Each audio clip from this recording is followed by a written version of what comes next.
Hopefully you can't hear the breeze from the fan blowing to try to dry everything out here. But couldn't hear it, didn't know it. Once again, I got flooded, and this time it was Henri. The sump pump did its work, but the shower decided to overflow. The shower drain. The shower drain, not the shower. I was going to say you can turn the shower off when it's overflowing. So. I wasn't here, so.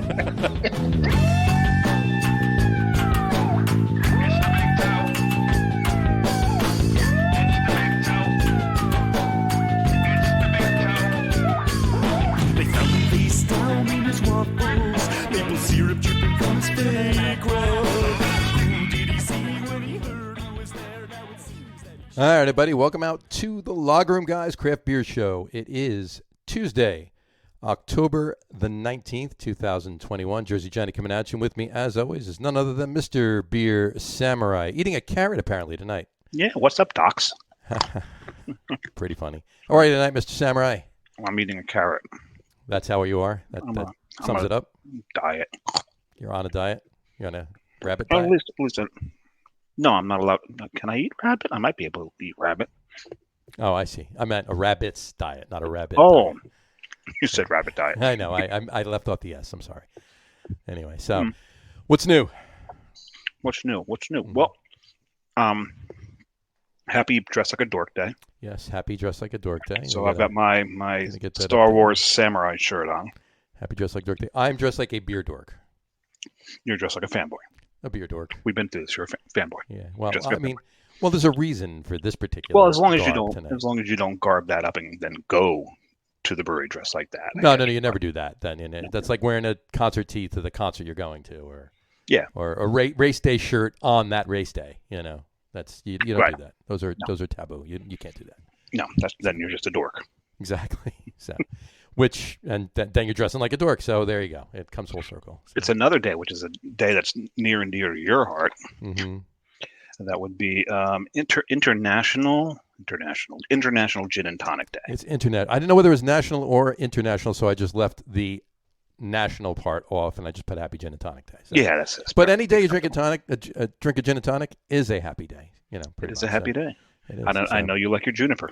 This is true, and we'll more on that in a couple of minutes. Actually, Stay tuned. stay tuned for the Juniper Report coming at you tonight. Yeah, what's funny? I just wanted to tell you really quick. I was the other day. There's one thing in that beer that will kill you. More at 6. Oh, actually, it's past 6. Or at 6 don't you love a.m.. that? Yeah, Don't you love those newscasts? exactly. We've come across something that will kill all of humanity in 10 minutes. In 10 minutes, more on that in an 7. hour. Exactly. But I was Anyway. gonna tell you though. I was walking down the street. I was taking a walk before. I was going down, and there was this guy, this older gentleman, right? And he was walking. He fell into a hole in the ground. There we go. I guess he couldn't see that well. So, Yeah. But anyway, all right, so, come on, one dad joke a day. You know that. Come on. A hole. By deep hole. He Anyway. meant well. I tried. He meant well. Yeah. A big hole. He meant well. It was one of them. You can interchange them. That's fine. So. Okay. Anyway.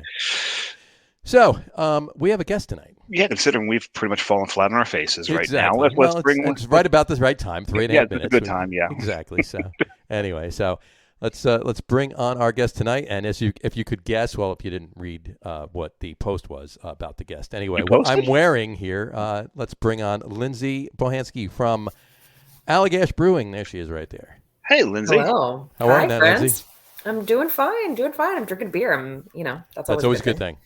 And I love that you're on the show because I get to drink Allagash on the show. Exactly. So now we get to drink Allagash. So I mean, you can always drink Allagash on the show. There's we right? always can, but yeah. We try to drink with whoever the I guest. totally get it. You know, I totally get it. That's polite. So That's very nice of you. next week we'll have on Barreled Souls and drink Allagash with them. So. Yeah, perfect. Sorry, guys. We should. We should. Lindsay told us we had to. Lindsay said blame we you. had to do that. So anyway, I make the rules. What can exactly. I say? All right. So what are you drinking tonight? Before we get into Oh, yes, indeed. Well, I am drinking Nocturna, which is a beautiful barrel-aged stout we do this time of year. It is delicious. Does that get distributed?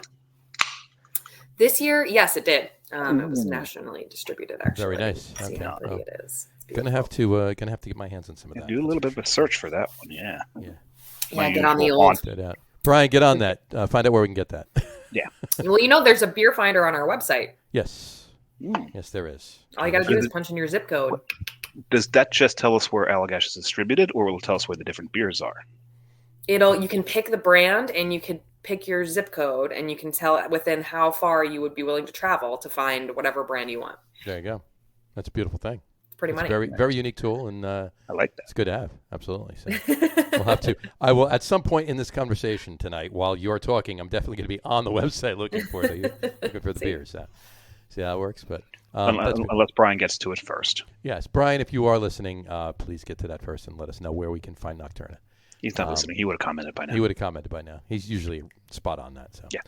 Anyway, so Samurai, what are you drinking before we get into the conversation? I picked up some 2 Lights. 2 Lights. I wanted something a little lighter to start with. Gotcha. Considering going Mondo heavy towards the end of the show.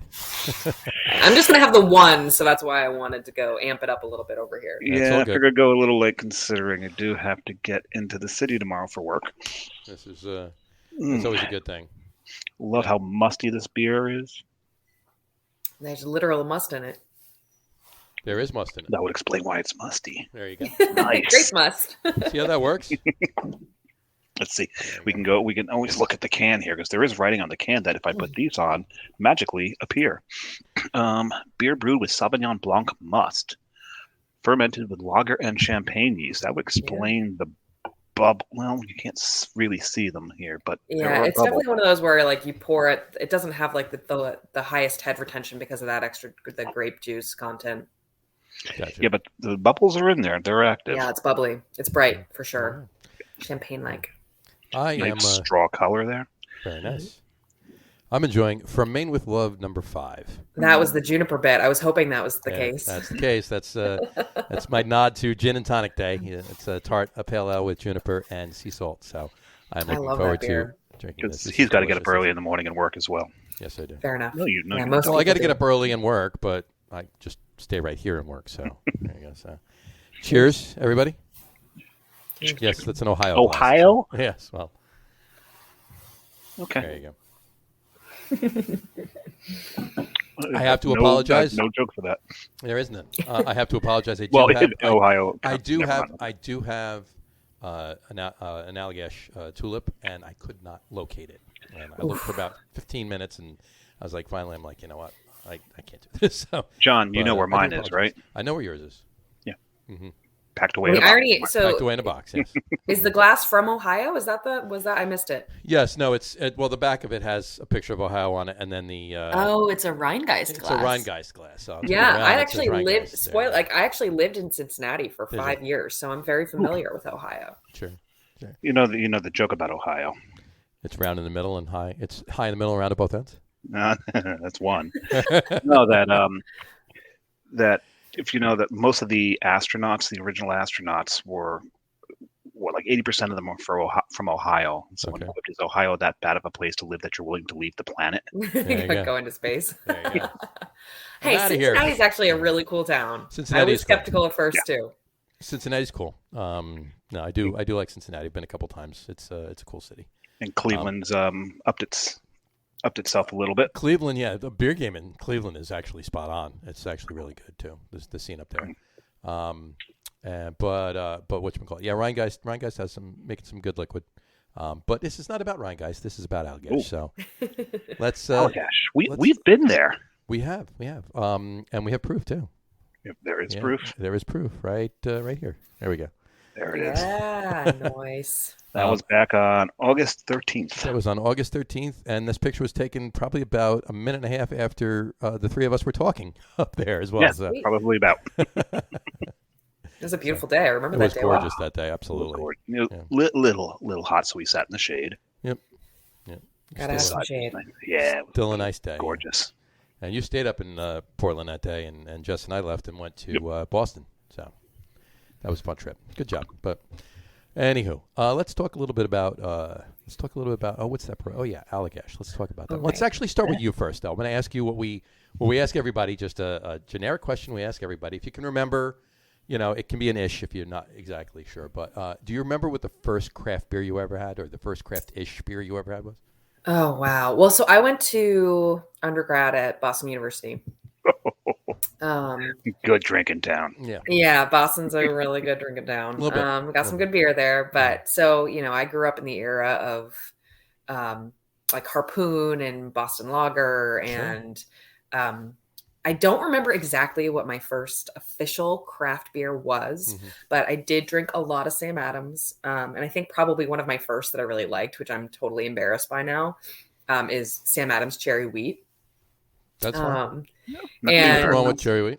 yeah, but honestly, Boston Lager has always been like one of my faves, one of my go-tos. Boston Lager is a good, solid beer, and I tell everybody all the time too. When you drink Boston Lager in Boston, yes, it's so much. I mean, not it's good and solid anywhere, but it's so good in Boston. Yeah, It's made in Jamaica Plain.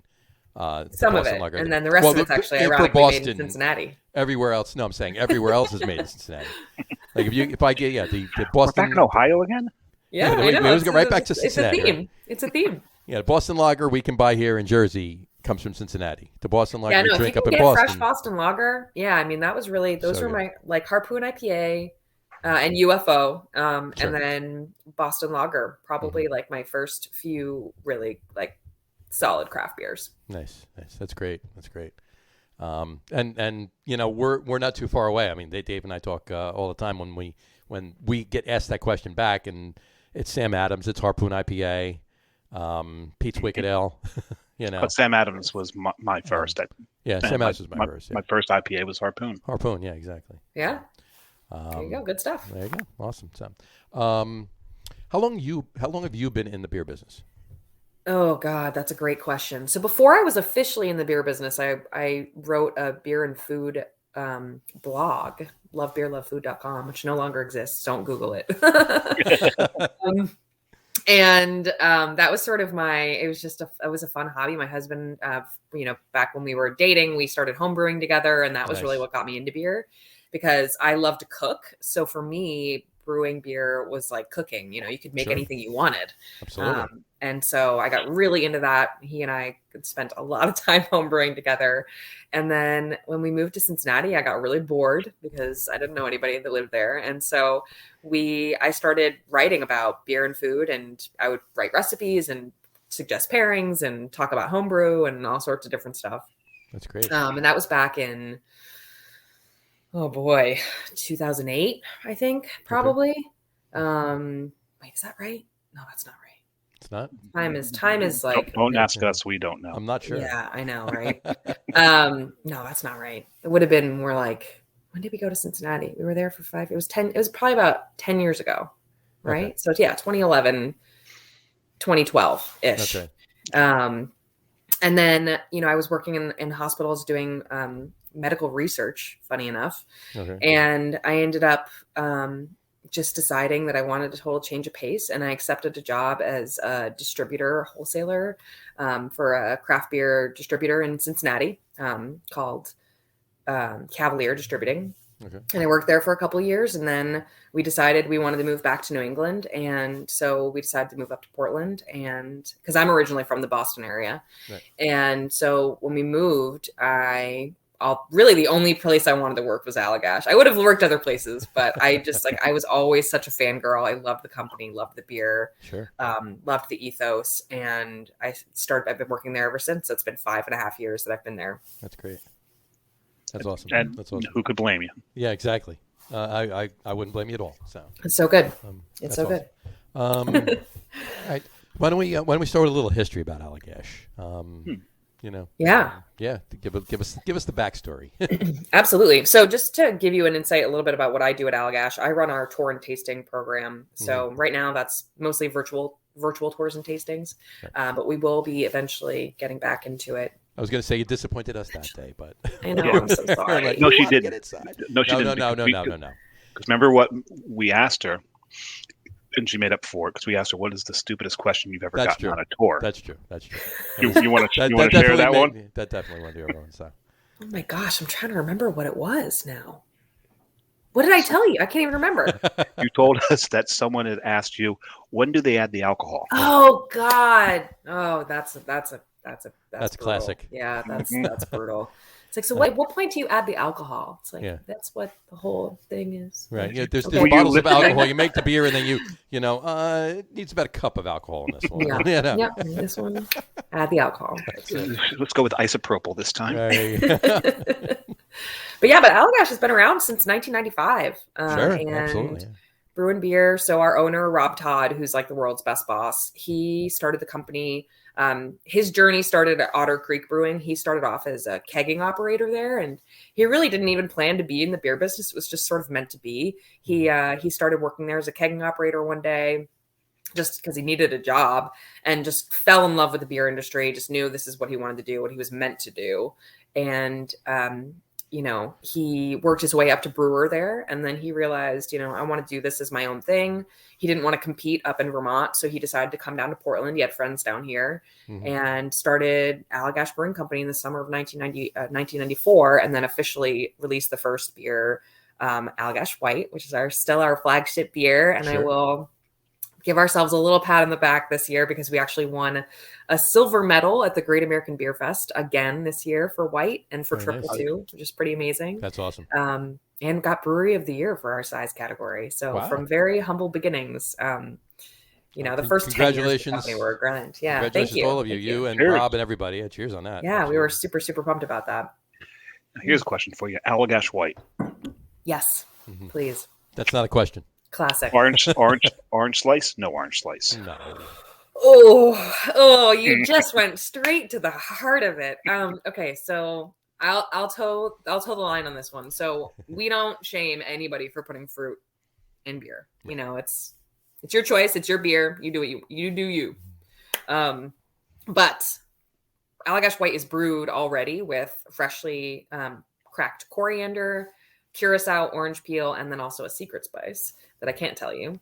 But so we already add the orange.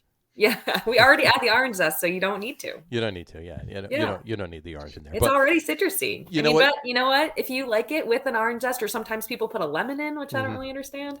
I don't get that one, but whatever makes you happy. You only live once. You know what? I do have to concur. When I was running a bar, and we had trying to really make that connection to people.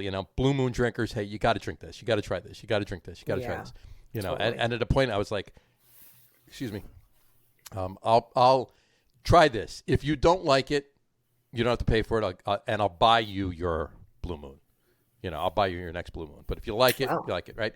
Yeah. I don't remember one person saying I don't like this, but and the majority of them started drinking Allagash White in lieu of Blue Moon. But there were a few that asked for the orange. They couldn't. They couldn't leave that. I totally get it. It's a safety blanket. It makes you feel good, and that's okay. That's okay. There's nothing wrong with that. And I love that transition as well. I had a friend, his crispers, because they call them crispers. They're beer holders. In his fridge, was always filled with Miller Lite and Blue Moon. And after working on them for a while, I went to his place once, and one of the crispers was full of Allagash White. Nice. The other was still full of Miller Lite. I couldn't break them of that, but if you're going to drink a light adjunct, you're going to have a light beer, whatever. Fine, that's fine. But I was very proud of him to see that. That's awesome. Yeah, that's awesome. Someday everybody grows up. Someday, right? Yeah, this is true. I still don't know that he's growing up, but okay. At least his taste buds, man. That's a little questionable. No, we don't hate on Blue Moon. Blue Moon drinkers are all future Allagash White. Oh, John and I will. It's okay. No, that's all right. Hey, you drink whatever you want, and like Dave just said, when it comes to light lagers, like macro lagers or whatever, like he said, if somebody, I want to say if somebody holds a gun to my head, but if somebody tells me you have to drink one of the top three, it's Miller. Yeah. At least it has some flavor. But in any event, we're not talking about that now. We're talking about Allagash. So back to what you're talking about. So Allagash White and Triple One at JBF this year, but that's what was originally brewed. His first brew was so that was our first beer, and it's so funny because the beer itself, the recipe hasn't changed at all. That's awesome. But the obviously the equipment that we have is Of course. Yeah. way, A little, way, way little bit better now. different than it was in 95. Yeah, Totally. Yeah. I mean, now the consistency that we can get out of our brew house is just unbelievable. You know, back in the day when Rob was first brewing, he was brewing on old dairy equipment that he literally got for virtually nothing. Wow. He had 2 tanks. Now we have a 5-vessel, 70-barrel Braucon system, which is like the highest tech German 70 barrels. system that you can get. Crazy. And That's now great. we brew 24 hours a day, Monday through Friday. So That's a beautiful thing. Yeah. Absolutely. it is a beautiful I thing. love it. And what was the capacity of the brewery back then? He had a 15-barrel brew house. I think that's right. 15 barrels. Right. That's, I mean, But that's still for most breweries these days. That's Still that's big. A decent. That's a solid system. You Yeah, can absolutely. crank out a lot of liquid with that. I mean, he thought he'd be brewing on that system forever. Right. He thought we would only be selling beer in Maine forever. So, that's why he came up with the name Allagash, is because he wanted a name that really resonated with the people here in Maine. Mm-hmm. And so the Allagash is like this beautiful, pristine wilderness region in the northern part of Maine. And that was the reason he chose it, was because he was like, I want people to feel like this is their beer. Sure. When you start off brewing a cloudy Belgian style beer and try and sell it to hardcore Mainers who are used to drinking, if it's craft, it's like something more, English. Sure.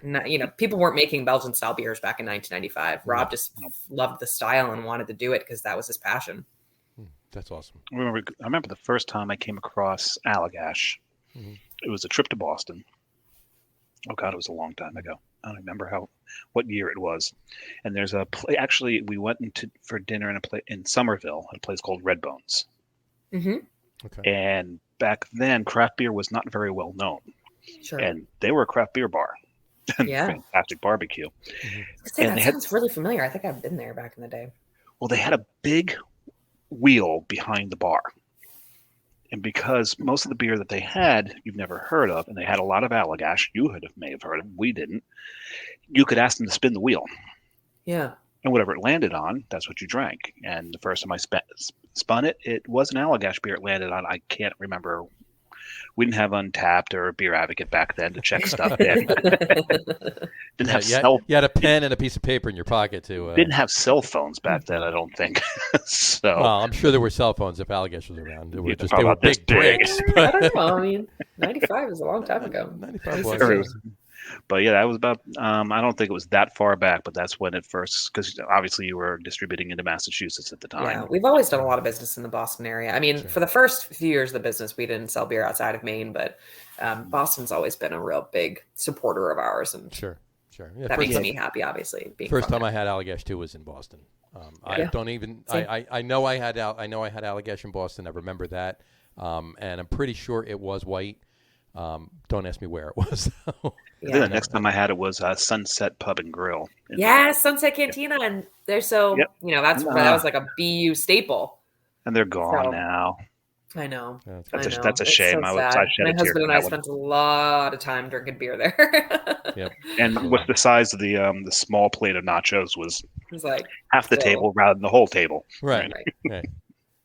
The pulled pork nachos were the bomb. Oh God, yes they were. Stop, you get me hungry. Yeah, I know. Sorry, I know. I'm starving over here. So, I'm eating a carrot. There you go.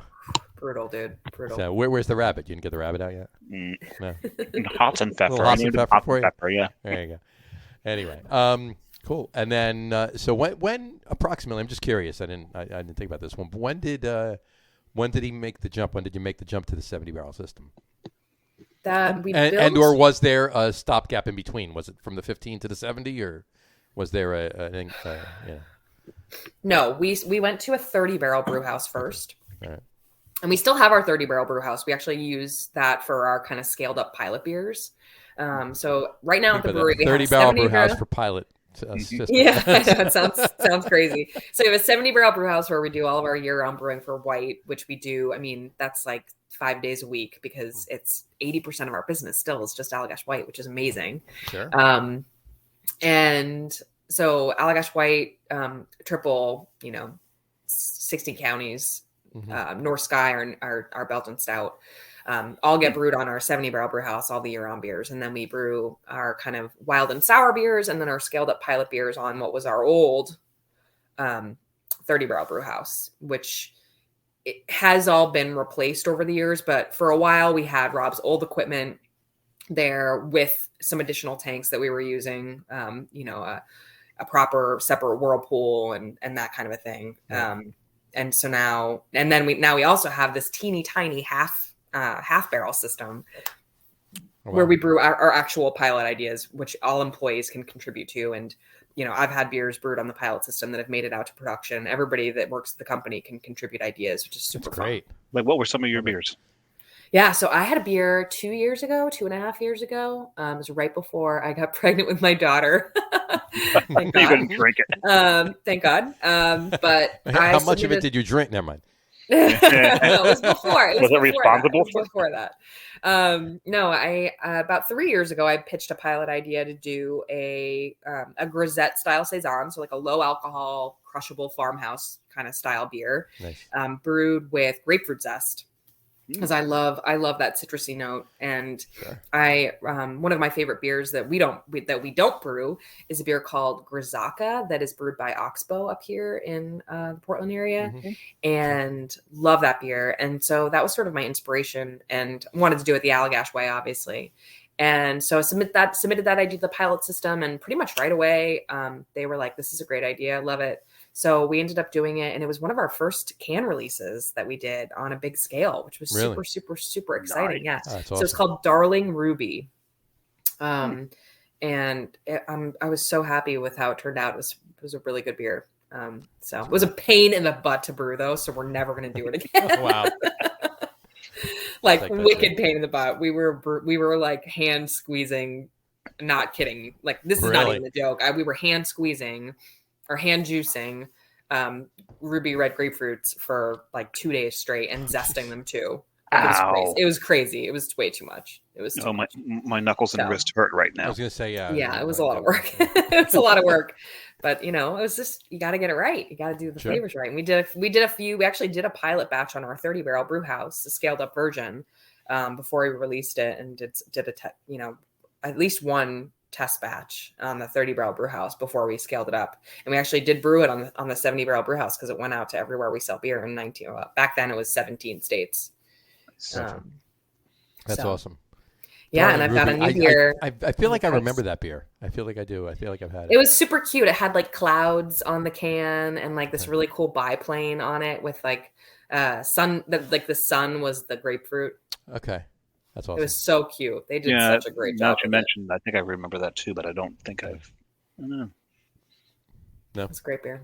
Not sure. I'm biased, but I liked it. Well, of course. Why wouldn't you be? I would be if I were you. Yeah, and I just found out a few months back that I got accepted for another pilot beer idea. That's going to be kind of, what we do now is we sort of, we brew like twice a week on our pilot system, and then we bank those ideas, and we have them in the works so that when somebody has a great concept that fits the time of year, that fits what we're doing, that kind of just sounds like the right thing, then we have all these beers that are ready to go. That's nice. That's great. Super cool. Any inside information on what that new one's going to be?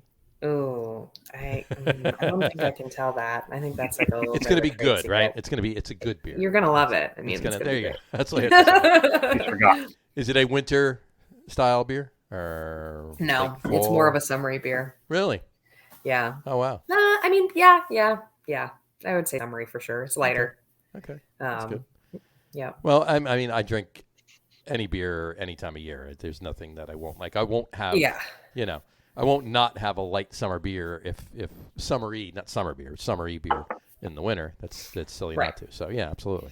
No, I mean, if you think about beer like Allagash White, I mean, the spices of white sometimes bring up, some of those kind of warmer winter spices, even though it's clearly a super easy drinking light citrusy beer. Yeah. You can still get those kind of winter spices too. It's perfect yearround beer. Oh sure, yeah. Coriander's a mullet spice. Absolutely, yeah, definitely. Yeah. So, all right.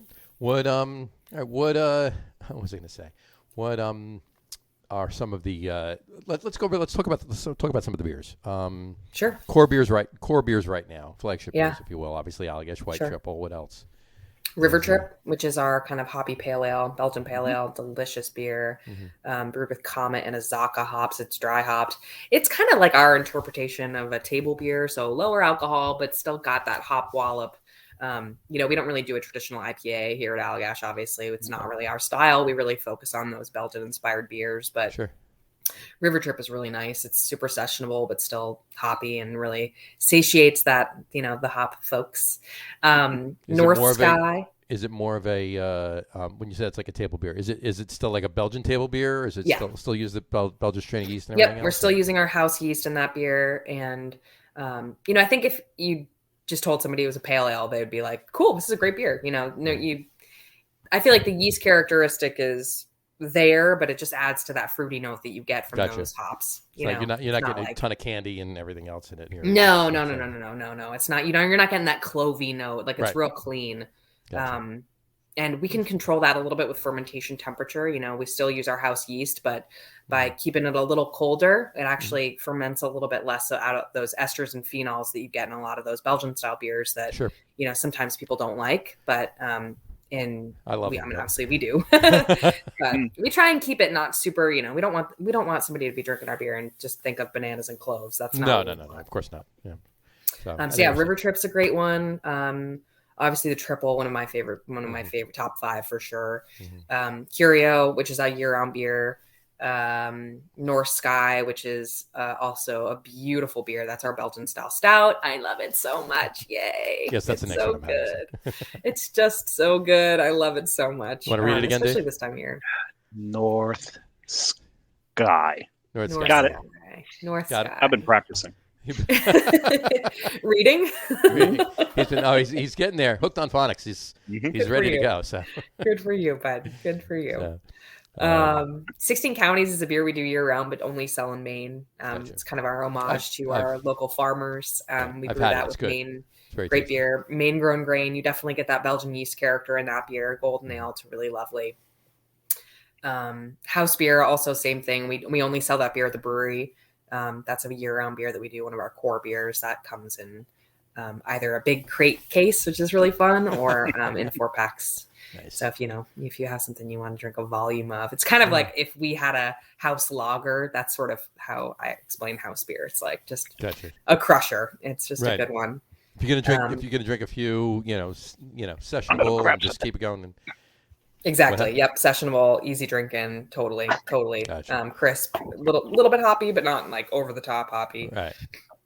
And then we also have a whole series of Little Grove beers, which are kind of like our take on like lower alcohol, sessionable, easy drinkers as well. And those are kind of, they've become kind of year-round beers as well, which is fun. Nice. Yeah, so I've got a sessionable too. Yeah, Curio. Yeah. Curio can sneak up on you, man. That beer is dangerous. It's over 10%. Yeah, I mean, I always joke that we hide alcohol well here at Allagash. Like that, like we. Oh, that's absolutely true. Yes, you definitely. We have a lot of well. stronger beers that are just not. You just can't tell. They're so good. Oh, you know what other beer I forgot this year round is Fine Acre, which is another really delicious golden ale we do, all organic. So that beer is delicious. It's kind of like if you took triple and made it like a little bit more sessionable. It tastes just like that. It's got all the flavor of triple. Fine Acre. It's not gonna wallop you. Yeah, I mean, I love triple, but I love. You're not always gonna want a 9% beer, Yes and no. Depends on what kind of I always want a 9% beer, whether I should drink one or not all the time is a different story. Whether that's a good idea or not. Right. Depends on how your day at work went. Well, this is true. Yeah, for sure. That turns from want to need at that point. Anyway, this one's a year old. That's okay. Curio can keep for. Oh no! It's. I wish it was older. Nah. Curio, I mean, I feel like that's right within the wheelhouse. The Curio is still good. Yeah, I like the way these age. I got about a year old bottle of Curio downstairs too. I was gonna drink that, but I can't drink a 750 by myself on this podcast. So and between Ferment with Love 05 and North Sky, I think it'll be good. Speaking of that, talk about the Ferment with Love line series. Yeah. Yeah, it's such a cool series. It's actually how we showcase a lot of our employee pilot ideas. Okay. So for Maine with Love #5, what you're drinking or drank, I guess already. Good for you. There's a little left. That treat. That beer is so good. That came from Greg, who's one of our seller. He's been working with the company forever. I think he was one of the first 10 employees. Nice. And he's just an absolute riot. And he makes, this is going to sound so weird, but I feel like you guys will appreciate this. He makes a sauerkraut with juniper. Really? And so that was actually the inspiration for the beer, was like he wanted something that was tart and junipery. Mm-hmm. And so we kind of leaned on the style of Goza, kind of like this traditional German style beer that has salt and coriander. And in this case, he wanted to use juniper. Mm-hmm. And so they made it in our own Allagash kind of way. But, that was the inspiration, was his like favorite sauerkraut recipe. And the, beer was born. It's such a good beer. It's super light. The juniper is not overpowering. No, it's not. It's like perfect. It's right there. It's nice. It's there, but it's not too much. And I think, with spice, you just have to be so careful. Mm-hmm. And I think that's one of the things at Allagash that we're really good at. Our brewmaster, Jason, he started with the company back in 1999. So he's been with us for a really long time. And he's just amazing. Like the way that he balances those flavors is just impeccable. He just nails it every time. That's really great. That's great. And I'm actually interested in the sauerkraut too, but that's besides the point. I know, right? Get Greg on the horn and get some of that sauerkraut. If you read my bio on the website, it says, or even on Instagram, it's like, once thought to be the most prolific bratwurst griller in the Northeast. By who thought that? We're not sure. The same people that called Dallas America's Team. That's the same people that did that. So. Oh boy. Anyway, we won't go there. Anyway, not going there. That's for Wednesdays. That's for Wednesdays. Yeah, Wednesday we do a sports podcast. So that's he does. Fun. Dave does and I do. Yeah. I don't know nothing about sports. Yes, I'm not really. I'm a Sox fan through and through, but. Hey, go Sox! I'm right with you there. Absolutely. Dave and I are both Mets fans, which makes us Sox fans through osmosis. But that's besides the point. Fair enough. So, but the way they won last night, I mean, please. Yeah, what was it? 12-3, I think the final score was. That was great. But anyway, as long as the Dodgers don't win. How many? That's true. I don't think the way Atlanta's playing, I don't think they're gonna. So, but we'll see. Anyway. So how many are there in the For Maine with Love series? I know we had a few while we were up there that day. Yeah, so right now we're on 9. There's at least 8. Yeah, there's at least 8 because I know I drank 8 now. We just released 9 2 weeks ago. Okay. One of the fun things I get to do is I work really closely with our marketing team to do a lot of videos for our Instagram content. Mm-hmm. And so every time we come up with a new For Maine with Love beer, I get to really deep dive into it and really kind of learn the backstory and taste it and really get to know it really well. And so For Maine with Love with 9, that one came out. That was actually kind of fun. We have this expression, it's sort of an internal thing, but where we take white and we reuse some of the fruit that we use for some of our wild and sour beers. Mm-hmm. We actually use it a second time. We take, our favorite wheat beer and we age it on that spent fruit, which would normally just go composted, but there's so much good flavor still in there that we don't want to waste it. Oh yeah. And so, because we're only really using whole fruit at the brewery and for our wild and sour projects, which, we'll go through 30 or 40,000 pounds of fruit in a given fruit season. And so we don't want to waste that. It's delicious. It's expensive. Sure. And so what we'll do is we've done a few of these projects where we take white and we age it on that spent fruit. And then it pulls out all of those, the tartness, it pulls out the fruit flavor and just really transforms into a completely different beer. And the For Maine with Love #9 is what we call the dirt dogged version of Stories Told. So Stories Told is a really complex beer we do, which is kind of a dark blend of wild and sour beers from our cellars. And then we age that on blackberries and cherries. Total one-off beer. But in this situation, what we did was we took white and we aged it on that fruit, the blackberries and cherries that were left over. And so it really pulls all those jammy flavors out, gets that hit of tartness. It's really, really, really unique.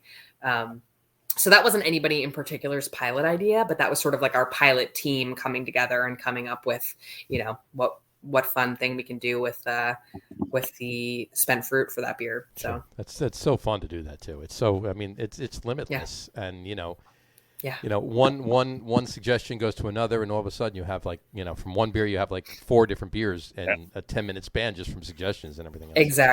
Exactly. And I think that's also part of the reason that Rob was really drawn to, Belgian style, because really Belgians don't give a shit about styles.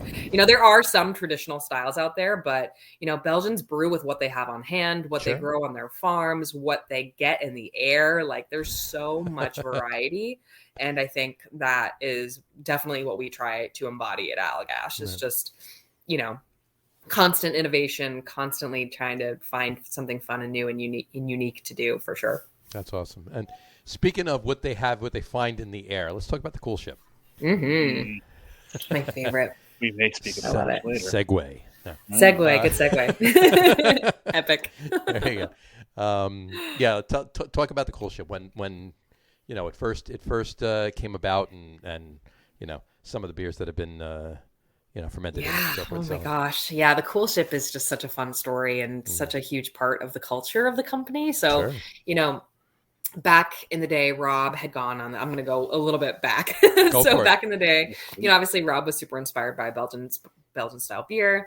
And one of the ultimate Belgian styles is Lambic, which is traditional, open, inoculated, with native wild yeast in the Seine River Valley, specifically of Belgium. And Rob just was so curious about it because, back then nobody in the US really was even making sours at the time.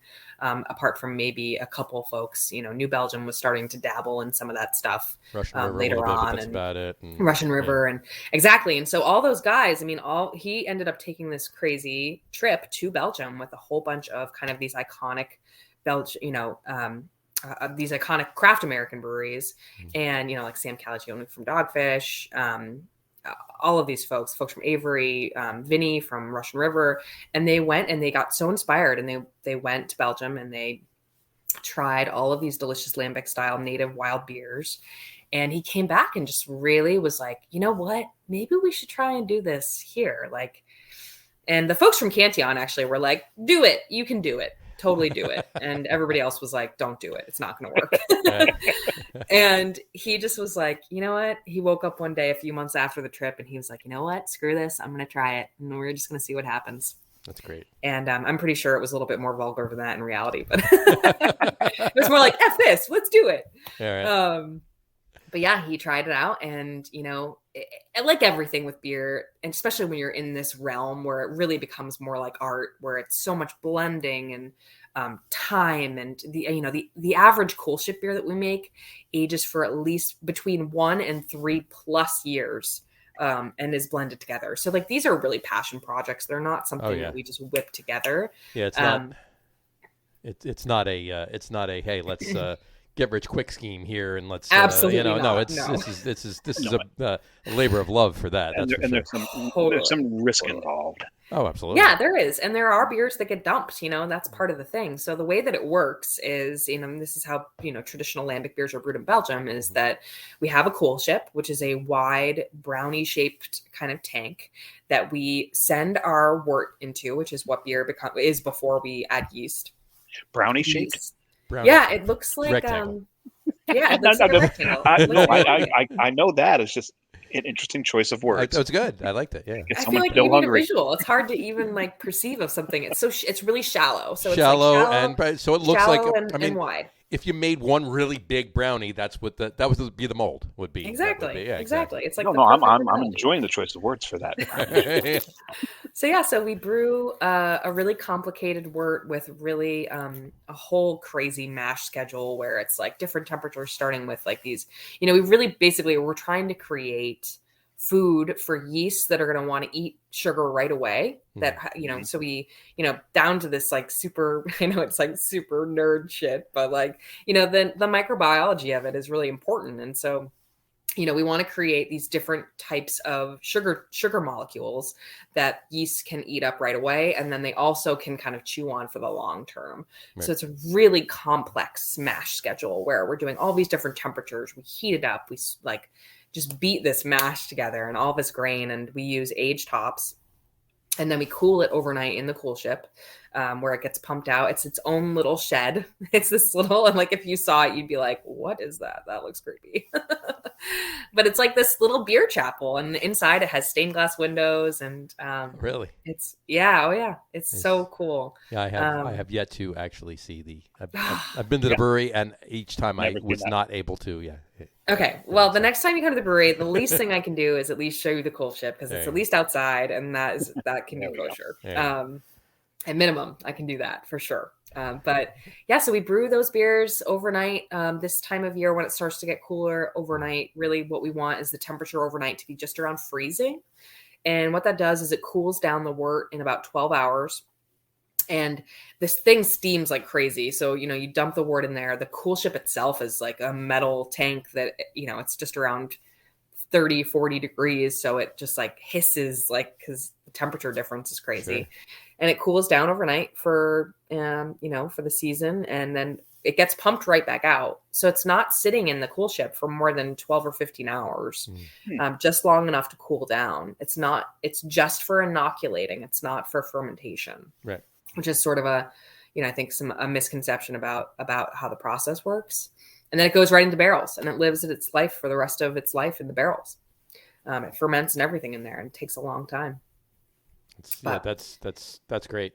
And the beer that comes out of those barrels is amazing. I have yet to taste one, and you'll find out from my list later. They're special. They're special. Yeah, so wild yeast and bacteria, it's a harmonious relationship. And, sure. Those native wild yeast and bacteria, thankfully, up here in Portland are pretty awesome and make some really special beer. So not like lambic. We don't call them lambics. We call it the Cool Ship program. And we actually had to invent the American word for Cool Ship because we were the first American brewery to do it. That's awesome. Interesting. Yeah. Did not know that. I didn't know that either. Right. All I know is anytime I see something with the word Cool Ship on it from Allagash on the shelf, it's coming home with me. Yeah, it's good. It's going to be a winner. And more than one. Have you opened your second beer yet, Samurai? I have. I'm drinking Curio now. I was making sure. You saw me hold up North Sky. You held it up. You just haven't opened it yet. I didn't open it yet. I'm opening it now. So I'm still slow rolling my 9.5% Nocturno over here. I'm trying to skip this one because I really don't want to drink the whole 750, but I do want to drink the whole 750. There you go. Yeah, I know. That's always the danger. Such a yummy beer. The wood. I'm sorry, John, but the wood in this that comes out of it is fantastic. That oaky vanilla character in Curio is just so beautiful. Oh, the vanilla! I've never found a beer like it still to this day. The vanilla just leaches into the beer so lovely. Yeah. Labor of love. We love it. And there's another reason I love it, but we'll get to that in the top threes. In the top three list when we get to it. Yes. Absolutely. Sorry. John, so now onto your cheers. Beer. Oh, beautiful. Nice pour. North Sky. There you go. Cheers. Beautiful. Oh, such a good beer. Oh, wow. Awesome. So smooth and roasty. It's ridiculous. I know. It's so good. I'm like, I don't want to ruin it, but it's up there for me. Yeah, So anyway, well, what I was going to say, any seasonals coming out? Any one-off seasonals?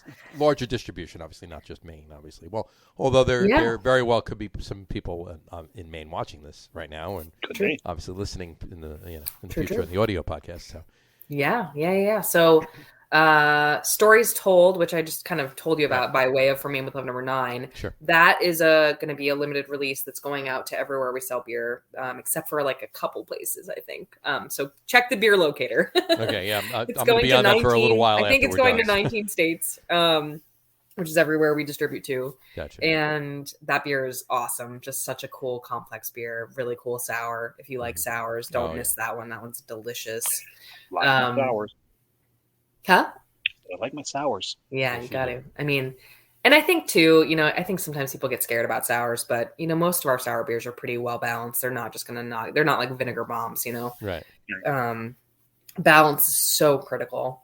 The other beer that you should definitely check out, which is a limited release, is called Scenic Way, which is released. It is, I think, mostly in New England. It's a partnership with Hannaford, and also, we're locally distributing it. Just such a great farmhouse style beer, saison. For our New Jersey and audience down here, Hannaford's the local supermarket up there. Yes. It's like Not a every- Kroger or Stop and Shop or whatever, what have you, local. And there's a huge Safeway. Hannaford right around the corner from you too. So Yeah, it's massive. It's beautiful. Yeah, I mean, yeah. So that is definitely one to check out. Really delicious farmhouse style beer. New from Maine with Love beer coming out. We're always coming out with something new. Sure, absolutely. So, any upcoming events at the brewery, or that you're involved in outside of the brewery, or yeah. Before we move on to events, no haunted house this year. No, we did release Haunted House this year. It's been out for a while. Oh, okay. Yeah. So Oh my gosh. well in time for October. Okay. Yeah. Oh yeah. We released it at the beginning of September this year, just to give us plenty of time to enjoy it. That's one of my favorite beers of the season for sure. And still after the pumpkin release. Yeah, hoppy dark ale. So it's, I wouldn't describe it as, it's not an IPA. Don't think of it like that. It's definitely, it gets, you just get a little bit of that hit of like hoppy bitterness. It's not like over the top. You get more of that piney kind of hop character. Beautiful beer, 6.66%. So very spooky. Now, are the brewers really that good? They were able to nail the gravity down to get a 6.66. I mean, within the way that we can very confidently put 6.66% on the label and not get in trouble with the TTP. So, no, we nailed it. 6.66. Right on it.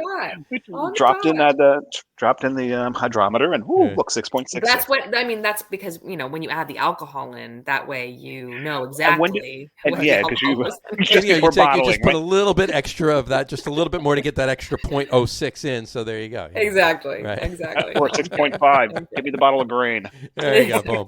Exactly. Yeah, you got to bump this up a little bit more. That's awesome. So I love that beer. So, are there any events coming up, or that you're involved in, or any? I mean, I will starting to come back around a little bit, but. Yeah. So this becomes the time of year at the brewery, at least on site, that things start to get way more quiet, because the summer for us is definitely the busiest season. Yeah, of course. And we saw that when we were there that day in the middle of August. Oh my gosh, we got there when you opened, and there was 100 people there within 5 minutes. So yeah, it's wild in the summertime. But starting after leaf season, really, I mean, we're in the thick of it now, so it's still quite busy at the brewery. But after leaf season, we really start to chill out a little bit, and we're actually going to be closing for a day in October, on October 25th, to help reopen the space and have some really cool features, because we are going to stay outdoors until through the end of December. The tasting room is going to stay outdoors. Mm-hmm. That's brave. Which is crazy. But I think part of it really is that so much of our business is distribution. We sell to so many states, and 19 right now, and we can't afford for somebody in the brewery to get sick and spread it all around. So they don't do that. Yeah. So Rob has really toed the line with this and kept it pretty conservative in terms of, keeping us healthy and safe. And I'm really happy and proud of that. And, the tasting room is an ancillary business to the whole mission of the company, which is to make the best Belgian inspired beer in the world. Right. And that, we can't do that if our whole team gets sick. So it's sad, but we're gonna stay outdoors through December. But we have some really cool plans to keep people warm, and some cool heated seats and some really fun stuff too. So it's totally worth a trip back up, even though it's gonna be chilly. I mean, obviously weather dependent. We can't guarantee that it's gonna be warm, but totally still fun. And in Maine, everybody has adapted to all this insanity over the past year and a half, and it'll be fun. And then starting next year, we're going to be, in fact, one of my fun projects that I'm working on is a whole new thing, which I can't really share very much about, but it's going to be awesome. And it's going to involve people coming back to the brewery and checking out lots of cool shit. So stay tuned. I love the fact that it's going to be cool and involves people coming back to the brewery and checking out a bunch of cool shit. So that's. Yes. And when can we look? No more information needed. That's perfect. You got me ready. When should we make our plans to come up? I know. Yeah. Oh well, I mean, plan for early spring right now. Hopefully, stay tuned. But you know how it is. Late March, early April. In flux. Gotcha. Hopefully March, but we'll see. Gotcha. We'll see. Either We'll way, see. works for We'll me. see. May I change can't my make any birthday promises, plans, John. but it's worth definitely staying on top of what we're up to because we're gonna have some cool stuff going on. It could be Samurai could be a birthdays trip for you and I in April. So there you go. There you go. Yeah. We're You know where to find me. So. There you go. So, all right. Were you going to say something, Dave? Say we're not too far apart. No. 11 days. 11 days. March is a good year. In Or April. good month, I mean. In the what? Oh, that's right. You were born on my brother's birthday. Yes. Keep forgetting that. There you go. All right. Hey, why don't we do our top threes? Let's do it. Let's do it. All right. Everybody, as we always say, our top three list is why do we do top threes? Because the top 10 list would be way too long. It would take forever. So, yeah, that's too much. So, top three list. And we do top threes because when we first started doing it, we weren't having any guests yet on the podcast. This is over a year ago. And we can say that now. Yeah, now we can say that now, yeah. It was just Dave and I, and we did top threes because we paid homage to 1933, the repeal of Prohibition. 33, 3 and 3, 2 threes, 3 lists. There you go. So there we go. But it works. So anyway, so tonight's top three list is top 3 favorite Allagash Brewing Beers. Top 3 favorite Allagash Brewing Beers. Shocker, everybody. That's what we're doing tonight. Shocker. But we'll have at it. And our esteemed guest, Lindsay, why don't you please go first? Da-da-da. Okay, so this is always so hard because honestly, it changes every week. Of course. But, we've said that a million times. You could do the same top 3 list once a month, and each time it'll be different. Totally. So. But I'm going to live in the moment. I'm going to live in the now. There you go. And so top 3 for me right now are a beer that we kind of inspired our Wild and Sour program at Allagash, which is Interlude. Okay. Which is it's a saison, but it's got Brettanomyces yeast in it, so it's got that fruity funkiness. And it was actually how we discovered a native strain of Brettanomyces that also kind of inspired our Cool Ship program, because without that native wild yeast that we discovered, we probably wouldn't have started doing the Cool Ship beers, because that really inspired Rob to think like, wow, if we have this cool Brett strain here, maybe we have even more cool microbes that we could do this, truly spontaneously. And so Interlude was really the impetus for a lot of things, but the beer itself is just unbelievable. So it's a strong saison. It ages in red wine barrels. It gets pitched with our Allagash Brettanomyces yeast strain, which is really amazing. And it's just like the perfect beer, especially for when it starts to cool down, because it is strong. It's usually around 10% alcohol. Every batch is like a touch different, but just a beautiful saison, super sneaky, like one of those beers you would just never know, like Curio, that would just wallop you, but it's so good. It's just a beautiful beer. So that's number one. That's your number one? Forever.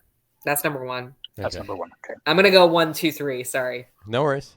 And so 2 for me is North Sky. I am like obsessed with this beer. It's so good. It's so good. It really is. And, I love a good stout, but this just has everything for me. It has this silky smoothness. It's got the caramel. It's got the chocolate notes. It's really complex. It's just a great beer. It's perfect for drinking, but also it's perfect for after dinner. Oh, it's such a good beer. I love it. It's just beautiful. And then for number 3, number 3 for me is the hardest. Gotcha. Usually is. Yeah. Because there's so many others, and you don't want to not leave something. You don't want to leave something out. But you can cheat the way John and I do and give honorable mentions. That I thought of this one, but I went with this one. Right, well, it's tough because Allagash White for me is like desert island beer. Like if I could only drink one beer for the rest of my life, it's Allagash White for sure, 100%. But for me right now, like it's just not like on the top of my mind. Like I love it always and forever, but I can't believe I'm saying this, but I think Scenic Way, which is the farmhouse ale that we're doing with Hannaford, it's got like these notes of like lime zest and tropical fruit. It just is so, and it's dry and crisp, which I love in a good saison. I mean, it's just a really good. It's just a great beer. It's great with food. It's great alone. It's just and it's crisp, it's, as opposed to, North Sky and Interlude, which are a little stronger, little bit fuller bodied, Scenic Way is just a crusher, and it's still super flavorful, which is what I love. There you go. So that's a beautiful thing. That's my story, and I'm sticking to it. And you're sticking to it. Gotta love it. There you go. All right. Samurai, what are yours? Well, I'll go 3, 2, 1. I figured. And when John first brought up this for the top 3, said, it's very possible you're just going to get 3 cool ship beers. But I also knew that there was one beer that just topped everything for me at Allagash, and we'll get to that. But 3 and 2 are indeed cool ship beers. Nice. Number 3 is Cool Ship Lemur. Ooh, blackberries. Yeah. Man, but the way the yeast works in that is just fantastic. That is beautiful. It really, really showcases that yeast that it gets picked up in the Cool Ship. Oh my God, it's so yeasty. But the blackberries, it's not jammy. Yeah, it's dry. So it's just an amazing beer. Cool. Number 2. One. That was like a super small batch one too. Cool. Oh God, yeah, I'm really happy I got to try that. Pesh, Cool Ship Pesh, the peach. Yeah. We had that in August. We had that in August when we were there. It was the first beer that, it was Carrie's birthday. It was the first beer we drank when we sat down. Sure. First one we ordered. Nice. So that's the second. No, it was the first one I ordered too. I had it too. Yeah, the first one I ordered. It's like, okay, what cool ships do they have? Pesh, nice. We're going with that. So that was our first beer of the day, and it really set the tone for just an amazing day. Number 1 was the first time I was at the brewery. And one of the things I love about this beer is that it is also the base for my number 1 beer, Strictivus. Strictivus. They I had it at the brewery. It's just sour, punches you in the face with the sour. Yeah. It's fantastic. Are you sure it wasn't just a sour beer and somebody was actually punching you in the face? Are you sure that wasn't the case? No, I do tend to piss people off a lot. That's my point. Exactly. Yeah, so it's very possible. But everyone was happy because they were sitting in Allagash, so it was fine. So interesting, Strictivus. So funny story about Strictivus. Strictivus is actually, if I'm thinking of the right beer, which I'm pretty sure I am, it's the same process that we do where we take white and we age it, on the spent fruit from our Wild and Sour series. And I'm pretty sure it's the dirt dog of Dirt Dog. Pick Your Own, which is well, actually, they told me there that it was a Curio. What? So maybe they've done that. Maybe they did that process. A Curio, either that or the bartender that day was wrong. It's possible. It's totally possible. It's always possible. Process. What day of the week? But was it fruity or not? Yeah, but it was very, very dry. Yeah. Okay. Extremely dry. Dark fruit. Yeah. Dark fruit, dark colored beer. Okay. So interesting. Let me see if I can pull up my picture of it. Yeah, pull it up. See if now I'm dying to know. Strictivus. It definitely got some color to it. While you check, because of the fruit. Yeah, because it's let me see. I checked it in. It's so fucking good. Clean sour. Berry notes abound. That was your berry notes. That was your there note. It is. Now, an Untapped. Is there an actual thing you could push on it? So fucking good. Can you push that one? That's just that's just a button. And actually, it wasn't all that dark. It was very berry colored because Haunted House is in the middle of this picture. Strictivus. Totally. So that's Dirt Dog to Pick Your Own. Yeah, he lied to me. He told me it's Curio. Strictivus is a wheat beer that we age on a blend of locally sourced fruits. Yep. There you go. Yeah. But it was fantastic. So. That beer is exceptional. I'm glad you loved that. That's super small batch. Nice. I think that was draft only. Yeah. Draft only, brewery only. Because he also told me that they had sold out of bottles. So. I haven't seen him there since. So there you go. So there might be a reason for that. So. We did that. Sold out of bottles. Whatever. All right. Well. So good. I gotta know. I have not had any of that, but I have 5 friends that have had it, and look, you're one of them. Look at that. Imagine that. We're friends. Untapped. Five friends on Untapped. Well, on Untapped. Yeah. Right. These guys. That's what they call it on Untapped. Friends. Yeah, so. Anyway. All right. So my all right, my 3. Here we go. First, I'm gonna do what Dave just explained to you. I'm gonna do a 3-2-1, but I'm 3-2-1. but I'm gonna give an honorable mention only because I only. Oh, I missed my honorable mention. Yeah, you did. Go ahead. What was it? Go ahead. Throw it in Nancy's a good beer. Oh, that throws some lovely grapefruit into it. There you go. All right. It's what I got out of it. Oh, such a good beer. Anyway. All right. I definitely would get grapefruit in that beer. It's cherries, but you definitely get a note of grapefruit. I totally hear that. So, my honorable mention is actually Little Brett. Yes. It was such a good beer. Fun story about Little Brett is that it's brewed with the house yeast strain that we discovered in Interlude. Really? Yeah. So it's literally like it's Allagash Brett, 100% fermented in Little Brett. That's great. It was so good though, and I only had it at the brewery a couple times while I was there. One time like 4 years ago. In fact, I might have been having it with you pouring it at the time because I think we were actually talking at the time, if memory serves, actually. But whatchamacallit? I'll explain later. But in any event, it was an industry thing that we were there for. But in any event, that's definitely my honorable mention. My number 3, I'm going to start with 3. I'm going to go 3 to 1. Ready? Okay. 3 is any cool ship beer. I'm just cop out. Right there. I'm copping out. I can't pick one. I can't. I gotta give it any cool ship beer. Well, and the thing is, another one. And when we post this on Instagram, it's gonna say Jersey Johnny, any cool ship beer. Number 3. Because another one of my honorable mentions would have been Cool Ship Red. Right. Yeah, raspberries. Oh, so good. Can't go wrong.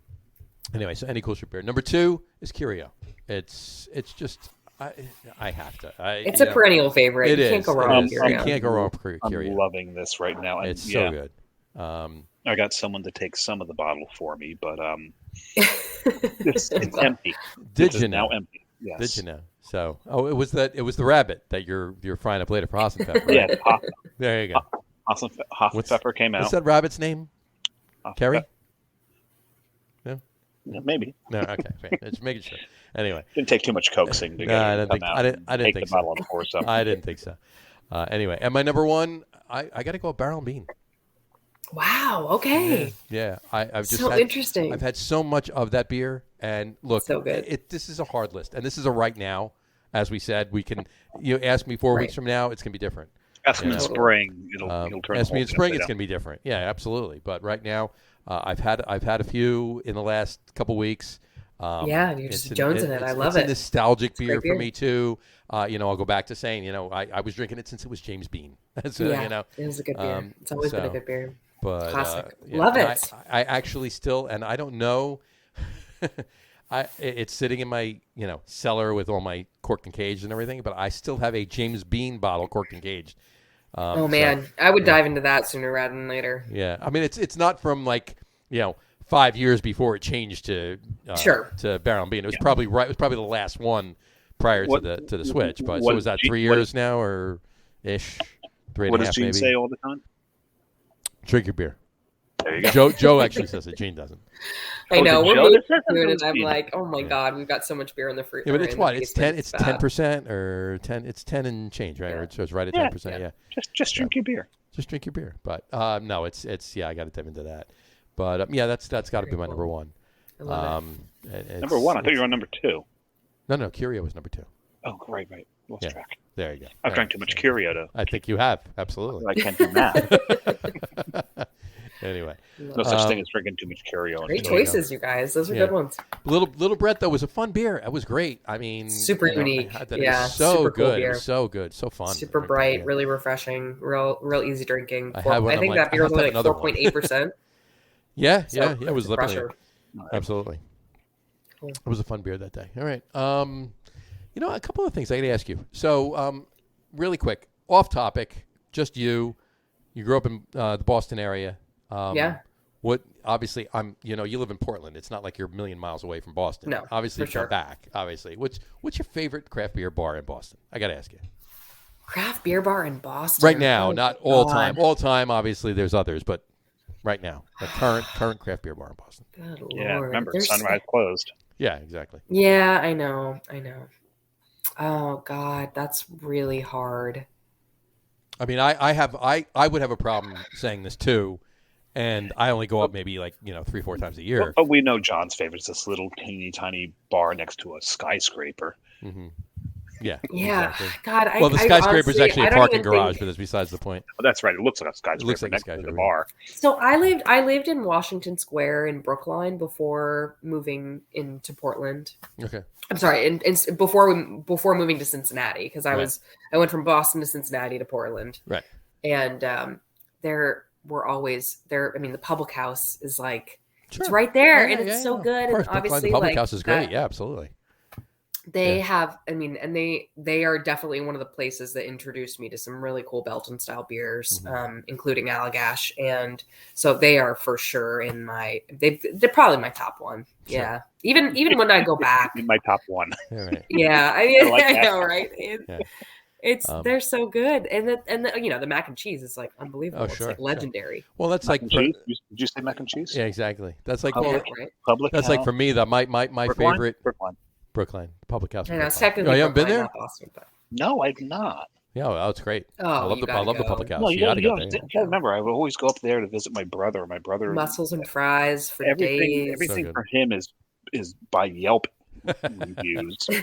You got to kind of get off Yelp every now and then. So. Yeah, I can't get him too. So anytime because honestly, my experience is half or more of the people on Yelp really just don't belong telling people what to do. So he came up here. We're in Manhattan. I went to go to Lamella's, which is just a fantastic place, and he took us to this one place. And mind you, it was good, but it wasn't worth $200 a plate. No, you don't do that. Yeah. My favorite of all time, my favorite beer. Craft beer bar in Boston actually closed a couple of years ago. That was Lower Depths. The Lower Depths closed. Yeah. Oh, I love that place. It was so good. The tots in there were perfect. I mean, you could just, the beers that were on tap and all the different. Oh, so good. so good. But Bukowski's is my favorite right now. Tip Tap Room is like a rival. I mean, obviously look, the tap list at Tip Tap Room is better than Bukowski's, but I just love the vibe at Bukowski's. Yeah. No, Tip Tap Room has a great tap list. Great tap list. Killer tap list. And they have I feel bad because, I have been obviously with the pandemic and having an 18-month-old, I have not gotten down there nearly as much as I used to, but there are some great bars in Boston. Absolutely. I may have to go to Boston in the beginning of December for work. Might you? It's such a it's tragedy. It's a shame. I can't imagine that they put you through that ordeal. I mean, that's ridiculous. I really hope they don't mind me working hungover every friggin' day. Well, as long as you can handle it, I don't see why they would care, really. But yeah. Guys, I hate to do just this, but I do have to bounce here. No, we're done. We're done. We're just going to wrapping up. Actually, once the top threes are done, we typically wrap it up. Yeah, so we John goes through his spiel. Yeah, no, I just wanted. The only other thing I was going to say to you was any other last things you want to tell anybody out there listening to the audio or watching the video about Allagash or whatever coming up. Yeah, I would definitely. A big shout out to our virtual tour and tasting program, which is awesome. So if you're looking for something cool to do, you want to come virtually visit the brewery. Yep. We're going to be launching virtual tours really soon, like in the next week. It's pretty much ready to go. So if you need, email these guys and they'll get to me and we'll figure something out. So that's super awesome. And then stay tuned for our new experience, which is going to be starting next year that I'm so excited about. I can't wait tell you more about it yet because is there a roller coaster? Is there a roller coaster?